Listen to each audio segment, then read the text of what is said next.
how much to pay attention to the breath as a beginner. And it's true that at first it's less. Okay, at first you're paying attention more to the physical actions and to organizing your body, basically. And there's a lot to think about with that. And for a beginner, it can seem overwhelming. But what you actually find out is that, well, one is the repetition teaches you, and that it is sophisticated, and there's a lot that goes into making each pose. But it's limited. It's quantifiable. You learn. Okay, so you learn how to organize yourself in triangle. You learn how to be efficient in jumping back and jumping through and setting up for Janu Shirshasana A and then going into that pose.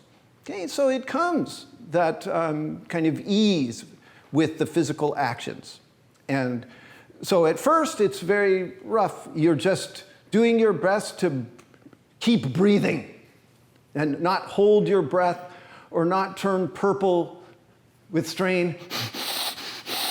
And what my teacher called stiff breathing. So you're on the lookout for stiff breathing and changing it to free breathing.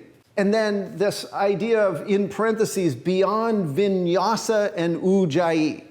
So those are two very important things. So ujjayi is one, okay, and that's breathing with sound. And it's manipulating your throat so that you partially close that space and make a sound. So that's a very different breath than simply breathing.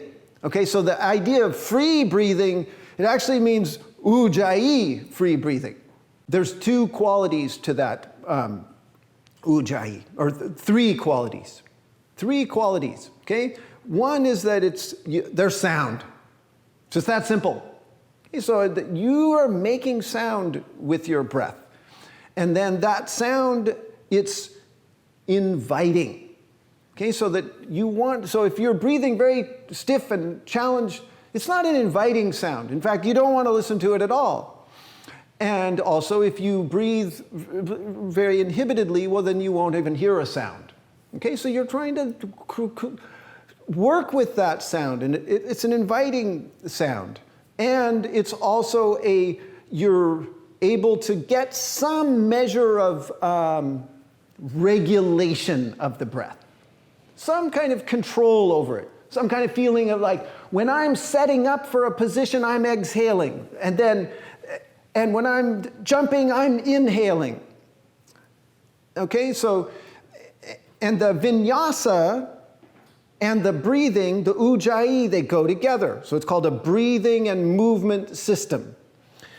Okay, and so when I say there's no beyond vinyasa and ujjayi, I mean that your relationship to the breath changes. It deepens, it evolves. Okay, so you pay more attention to it, and you understand what so every posture has a certain number of vinyasa, or positions. That's one of the things that distinguishes Ashtanga. It makes it different than other styles. And so you want to know those positions, and there's always a breath associated with them. So it's either, for instance, in Surya Namaskara, A, there's 9 positions. Okay, so when you reach up, that's first position, and that's with a breath in. Okay, and so and then second position is when you fold forward, that's with the breath out. So, and there you go, the odd numbered positions are in breaths. 1, 3, 5, 7, and the even are out breaths. You start with this rudimentary knowledge of breathing, but then you deepen it, and it's endless how much you can deepen it. And so like one subtle thing is with the sound breathing, that you're trying to breathe like synchronize your movement with your breath. So when you stop moving, that's when your lungs are full in that first position. And then you empty your body moves just like your breath with one smooth flush of the lungs, you come forward and you stop moving when your breath stops moving. So that in that way, your breath and your movement become this kind of very focused meditation. Okay, but as a beginner, it's very rough, and you slowly build into that.